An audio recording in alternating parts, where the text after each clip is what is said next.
Hello, my dear students. How are you? I hope you all are fine. Now, welcome you once again in your science class.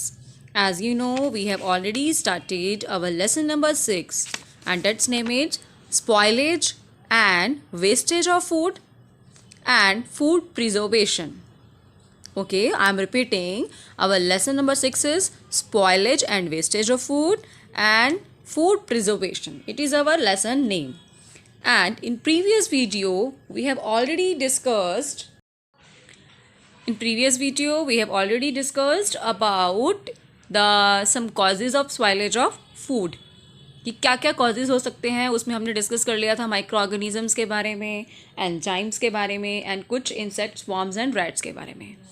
Now our next topic is food preservation, है ना. अब हमने कारण पढ़ लिया, अब हमें reason पता लगे कि why our food is spoiled. अगर अब आपको किसी चीज़ का रीज़न पता लग जाए, सपोज़ अगर अब आप बीमार हो जाते हो, व्हेन यू फॉल इल, आप डॉक्टर के पास जाते हैं, तो डॉक्टर क्या करता है, वो सबसे पहले फाइंड आउट करता है कि क्या रीज़न है. जब रीज़न पता लग जाता है, आफ्टर डैट वो आपको मेडिसिन देता है. इन अ सेम वे हमें भी क्या करना है, अब हमें ये पता लग गया, वी केम टू नो, अब हम ये जान चुके हैं कि हमारा फूड का ख़राब होने का क्या रीज़न है ना. ये हम जान चुके हैं कि क्या रीज़न है हमारे फूड का स्पॉइल होने का. जब हमें ये पता लग गया है, तो अब हमें नेक्स्ट जो हमारा स्टेप है वो क्या होगा, अब हम उसको प्रिवेंट कैसे करेंगे, ख़राब होने से बचाएंगे कैसे. ओके, तो let us start from the page number 61.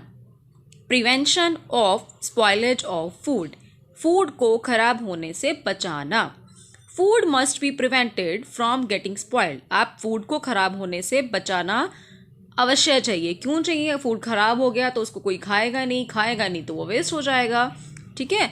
The following methods can help to prevent the food from getting spoiled. Now कहता है यहाँ पे हमें कुछ मेथड्स गिवन हैं जिसके ज़रिए हम अपने फूड को स्पॉइल होने से बचा सकते हैं. वैसे हमने चैप्टर के स्टार्टिंग में भी पढ़े थे कुछ आपके जो पॉइंट्स है, लाइक कि दूध को, जैसे आपका जो मिल्क है आप उसको बॉयल कर दीजिए, है ना. कुछ चीज़ों को आप एयर टाइट कंटेनर्स में रख दीजिए, उनको अच्छे से ड्राई करके. तो these are the some methods which we have already discussed. And some other methods जो हैं अभी हम और डिस्कस करते हैं. There are some other methods which are describing here. तो फर्स्ट मेथड है पेरिशेबल फूड स्टफ. अभी पेरिशेबल मतलब क्या होता है, पेरिशेबल मतलब जो खराब हो सकता है.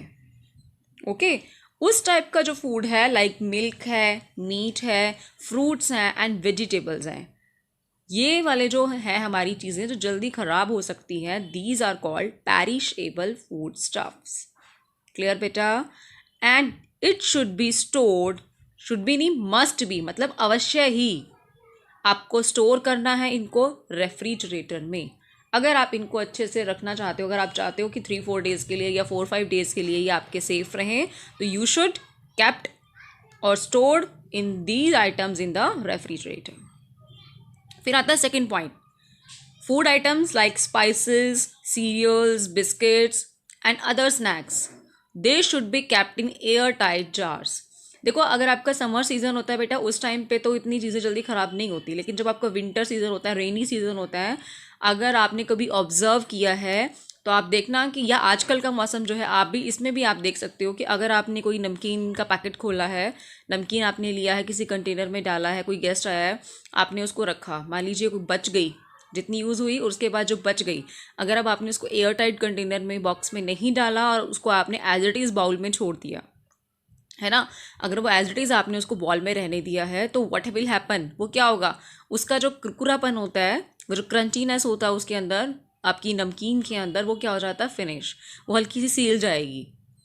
ठीक है, वो करारापन जो है वो ख़त्म हो जाएगा. तो इसीलिए कहते हैं we should kept these items in airtight jars so that this helps to prevent their contact with moisture in the air.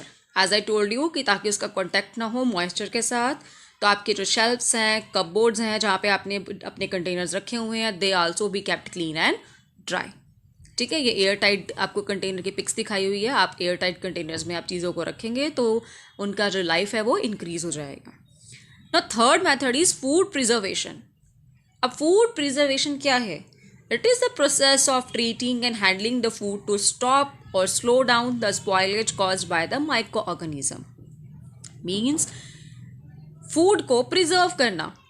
कैसे प्रिजर्व करेंगे कि हम क्या करेंगे, खाने को स्पॉइल होने से बचाने के लिए आपका जो फूड है उसको, ताकि माइक्रो ऑर्गेनिज्म उसके ऊपर इफेक्ट ना करे, उसके लिए हम क्या करते हैं, कुछ स्टेप्स फॉलो करते हैं या कुछ मेथड्स फॉलो करते हैं, सो डैट कि या तो उनका प्रोसेस जो है ख़राब होने का वो स्लो हो जाए या वो ख़त्म ही हो जाए। ठीक है, तो कौन कौन से हैं वो steps? It can then be use, कहता है इस तरीके से आप इन चीज़ों को तब भी यूज़ कर सकते हो जब वो मार्केट में अवेलेबल ना हो। It can then be use even when it is not available in its fresh form. आपकी मार्केट में कई चीज़ें देखो, अब समर के दिन पहले क्या होता था कि जो वेजिटेबल, जो फ्रूट्स या जो भी आइटम्स आपकी समर में मिलती हैं वो विंटर में आपको नहीं अवेलेबल होती थी, या विंटर में जो अवेलेबल होती हैं वो आपको समर में नहीं मिलती थी। बट टुडेज़ टाइम आप मार्केट में जाइए, आपको कोल्ड स्टोरेज की वजह से, आपने ये वर्ड सुना होगा, कोल्ड स्टोरेज की वजह से आपको मार्केट में अगर आप जाएंगे, कुछ शॉप्स ऐसी होती हैं जहाँ पे पूरा साल, पूरा year, throughout the year you can take carrot, you can take lady finger, you can take आपका peas, whatever you want, any fruit, any vegetable you can buy from that particular shop. Then how? By the food preservation method. So let us study one by one. Yes beta, so first method is dehydration. नाम से ही पता लग रहा है, D means remove करना, hydration means water. Hydration word हमेशा किससे जुड़ा होता है? वाटर से। And D means, what do you mean? D means remove करना। तो अब आपको पता लग गया यहाँ पे हमें क्या करना है, वाटर को रिमूव करना है। कैसे करेंगे? सिंपल सी बात है, आप क्या करेंगे, ड्राई करेंगे सन में, है ना। In this process water content of the food stuff is removed. हम क्या करते हैं, जो खाना है उसका वाटर को पूरी तरह से रिमूव कर देते हैं। ठीक है, क्योंकि अगर मॉइस्चर प्रेजेंट है, वाटर प्रेजेंट है, तो आपके माइक्रो ऑर्गेनिज्म जल्दी होते हैं और फूड को स्पॉइल कर देते हैं। बट अगर वाटर की एब्सेंस होगी, दे कैन नॉट मल्टीप्लाई, वो मल्टीप्लाई नहीं होंगे फूड के ऊपर, और हमारा फूड भी लंबे टाइम तक सेफ रहेगा। तो many vegetables like onion, cauliflower are dried to preserve them. तो हम उनको लंबे टाइम तक अगर हम चाहते हैं कि प्रिजर्व करके रखें, तो we should remove water from them. इसका एक कॉमन एग्जांपल है आपकी रेड चिलीज़, है ना। तो ये ममा आपकी अर्लियर जब हम लेके आते हैं तो ये ग्रीन होती हैं, बट आफ्टर जब इनमें से वाटर को रिमूव कर देते हो, आप इनको धूप में सुखा देते हो, तो वाटर के रिमूव होने के बाद इनका कलर चेंज हो जाता है, दे बिकम ड्राई, और इनको आप लॉन्ग टाइम तक प्रिजर्व करके रख सकते हो। अगर ये ग्रीन होती हैं तो ये जनरली गीली होती हैं, वाटर होता है, तो ये लॉन्ग टाइम तक प्रिजर्व नहीं रह सकती। ओके बेटा। सेकेंड मैथड है preservation by adding sugar and salt. Now there are some food items ऐसी होती हैं जिसको हम या तो शुगर ऐड करके या सॉल्ट ऐड करके हम उनको क्या कर सकते हैं, चीज़ों को प्रिजर्व कर सकते हैं। सो बेटा इन मेथड्स में हम क्या करते हैं, शुगर या सॉल्ट को ऐड कर देते हैं एज अ प्रिजर्वेटिव। अब प्रिजर्वेटिव्स क्या होते हैं, ये ऐसे केमिकल्स होते हैं जिनको हम ऐड करते हैं आपके फूड्स के अंदर, फूड स्टफ के अंदर, so that they can take out moisture from the food, ताकि वो फूड में से क्या निकाल लें, मॉइस्चर को निकाल लें। इसका एक बहुत इजी एग्जांपल मैं आपको बताती हूँ। जब कभी आपकी मम्मा फूड में खाना कुक कर रहे हो, तो आप अपनी मम्मा के पास जाइए किचन में एंड डू वन थिंग, आपको सिर्फ ऑब्जर्व करना है, बट बेटा very carefully, I am repeating again, बहुत केयरफुली आपको ऑब्जर्व करना है। आप देखना कि जब आपकी मम्मा आपका खाना बनाने के लिए, दाल या आपकी जो भी वेजिटेबल हैं उसको बनाने के लिए, जब आपकी मम्मा अनियन डालती हैं ऑयल के अंदर, जब वो अनियन डालती हैं या आपके टमाटोज डालती हैं, आप देखना कि जब उन्होंने डाला तो उनका शेप, उनका साइज़ कैसा है। And when she added salt, और जब वो सॉल्ट डाल देती हैं, ठीक है, जब वो सॉल्ट डाल देती है, तो सॉल्ट डालने के बाद उनका शेप एंड साइज़ कैसा हो जाता है। ओके, आप ऑब्जर्व करेंगे। क्या ऑब्जर्व करेंगे मैं आपको बताती हूँ, फिर आप मुझे बताना आपने ऑब्जर्व करा या नहीं।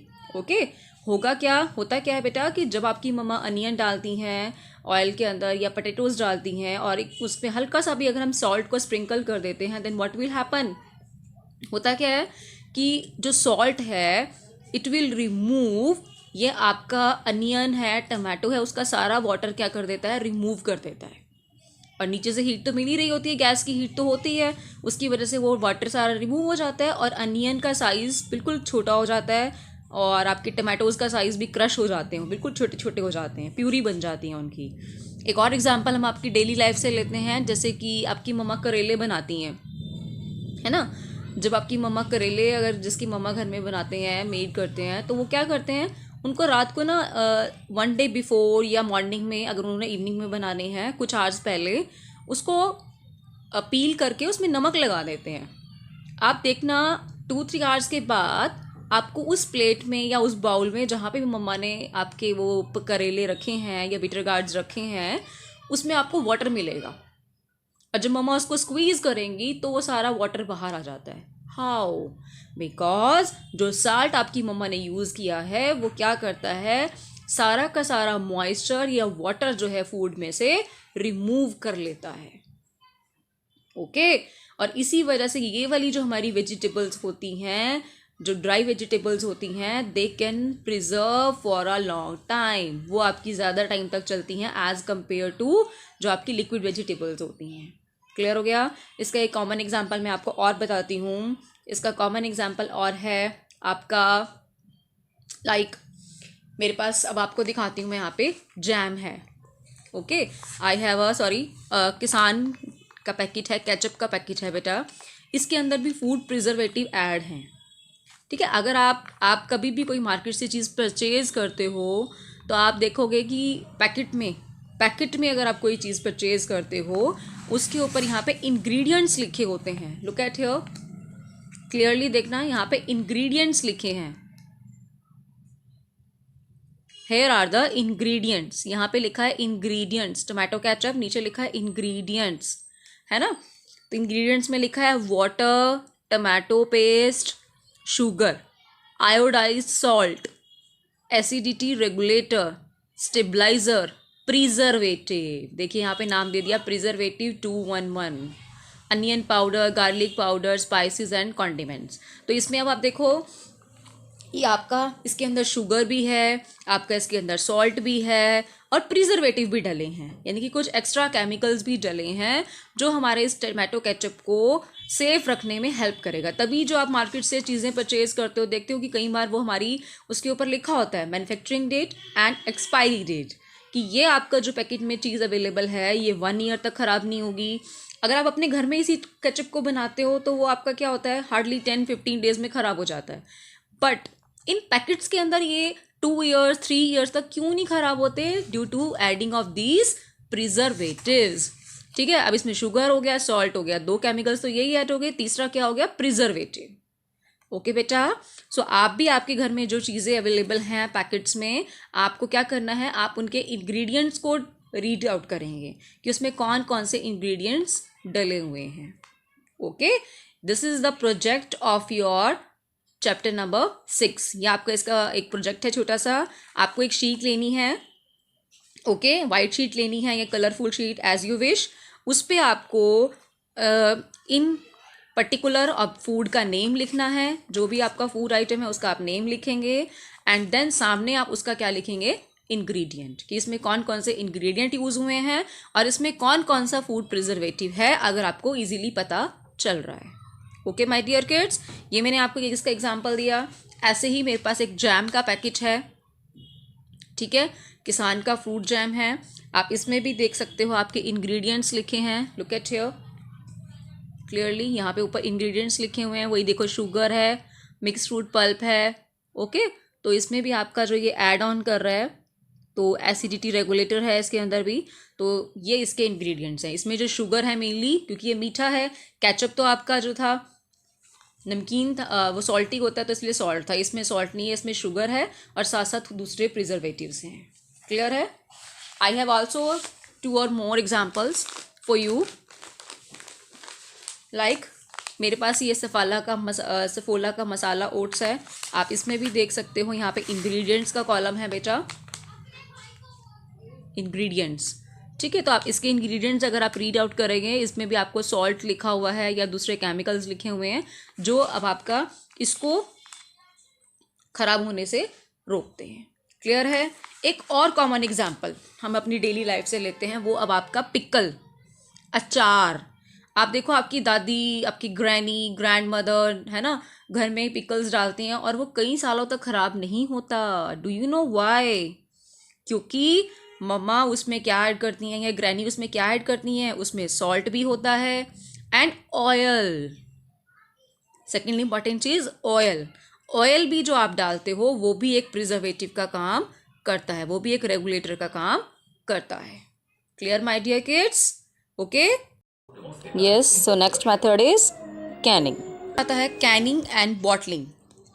कैनिंग एंड बॉटलिंग का मतलब है canning involves cooking food and sealing it in sterile cans और jars and boiling the containers to kill और weaken any remaining bacteria through a form of sterilisation.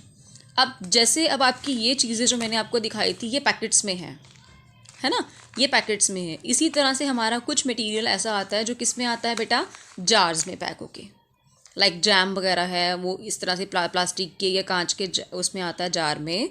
तो इन कैन्स को, ये प्लास्टिक का जो कैन है या जो आपका ग्लास का जो कैन है, इनको हम क्या करते हैं, involves cooking food ceiling it.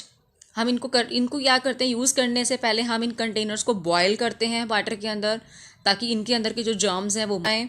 ठीक है, ठीक है, बॉयल कर दिया कंटेनर्स को टू किल और वीकन एनी रिमेनिंग बैक्टीरिया। फिर इसको स्टरलाइज करते हैं, स्टरलाइजेशन मशीन्स के थ्रू हम इनको स्टरलाइज करते हैं कि इसके अंदर कोई केमिकल ना रह जाए। आफ्टर डैट फिर हमने जो खाना कुक किया हुआ है, चाहे वो जैम है चाहे वो पिकल है, जो भी है वट एवर इट इज़, फिर उन वेजिटेबल्स को या मीट को या फूड प्रोडक्ट्स को हम इन कैंस के अंदर डालते हैं। Clear my dear kids? तो what we have discussed today, we have discussed method of preservation. Okay, we have discussed method of preservation. Clear? First point is dehydration, second is by adding sugar and salt, and third is by adding acetic acid, and fourth is canning and bottling. So this is all for today. हमारा जो next topic है वो हम अपनी next video में discuss करेंगे। हमारे अभी भी 3 पॉइंट इसके रह गए हैं एंड जो फर्दर टॉपिक है। So dear kids, this is all for today. I think आपको टॉपिक क्लियर हो गया होगा। If you have any doubt you can call me and contact me. And remember one thing, I have given you the project, you have to do it. आपको करना है, मैं एक बार दोबारा बता देती हूँ। सपोज़ आपने ये लिया है सफोला मसाला ओट, अगर आपके पास पैकेट खाली है आप इसकी कटिंग लगा सकते हैं, नहीं तो आप लिख दीजिए। And after that you have to write down its ingredients, इसमें कौन कौन सा इंग्रेडिएंट है। And it is very much good अगर आप ये भी बता सको कि इसके अंदर फूड प्रिजर्वेटिव कौन सा है। ओके, थैंक यू बेटा, बाय बाय।